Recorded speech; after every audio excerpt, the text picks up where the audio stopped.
Monkey in a Pink Canoe. An excerpt from the book Monkey in a Pink Canoe. "Where did I come from?" asked Shadrach as we pulled up to Flegelbaum Field.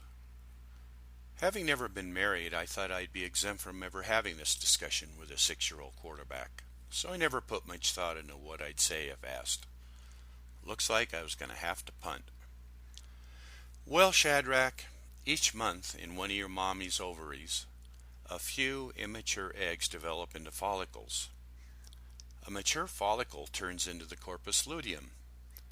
Then your daddy fertilizes your mommy's eggs. Thanks to human chorionic gonadotropin, 9 months later you're born." "I just meant what town was I born in," said Shadrach. Looks like Shadrach had me cornered for the D discussion. Evidently neither of his parents wanted to get involved. I don't blame them. My father never sat me down either. Instead, he just sent me into my room with a stack of National Geographics and told me to figure it out myself.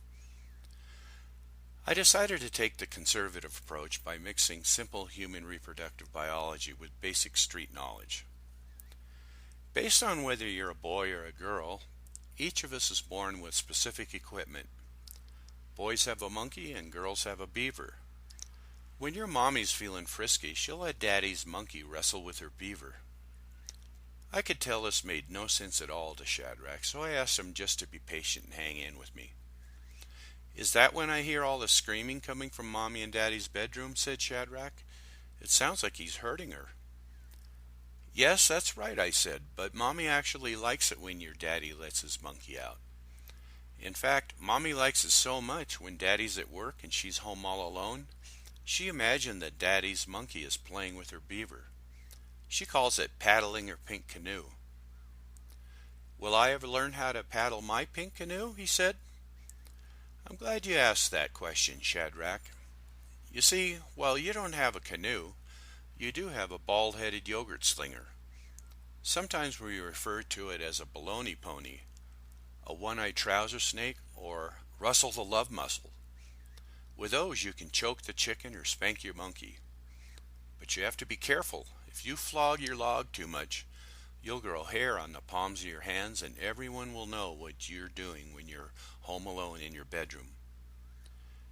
Shadrach thought that over for a minute, then came up with another one. "When Uncle Phil slept over, I noticed that his body was covered with hair. It was disgusting. Will that ever happen to me?" I thought about the question for a minute and told Shadrach he'd just have to wait until he got a little older to see. Generally, if you start going bald by the time you're 25, the hair on top of your head will slide down to your back and around your baloney pony. Some people think it's sexy. "I know what you mean," said Shadrach. "I caught Uncle Phil's man friend kissing him all over and touching his pocket rocket. Then he tried to put his Russell muscle into Uncle Phil's brown-eyed Willie, but Uncle Phil said he couldn't because he didn't have a condom. I don't know what a condom is, but they ended up getting into a huge fight, and he stomped out of the bedroom saying, 'There'll be no more Lewinsky's for you.' I asked Mommy what condoms and Lewinsky's were while our bridge club was here. Mrs. Bickler turned bright red and fell off her chair, and they had to carry her off in an ambulance to the hospital. Then Mom locked me into my room. I never did find out what they were." Sensing the discussion was taking an uncontrollable and hopefully unneeded trajectory, I tried to reel it back in by talking about the opposite sex. "Shadrach, have you started to notice the girls at school yet?"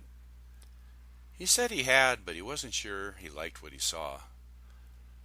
"Last year, Marisa Berkowitz used to be shorter than me, so I usually won all of our wrestling matches. Over the summer, she got huge and grew a mustache. To make matters worse, she has these big bumps on her chest. Will I ever grow big bumps on my chest?"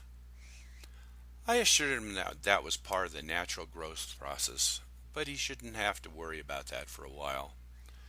When you get to be 65 or 70, you'll probably grow man hooters and have to wear a brassiere.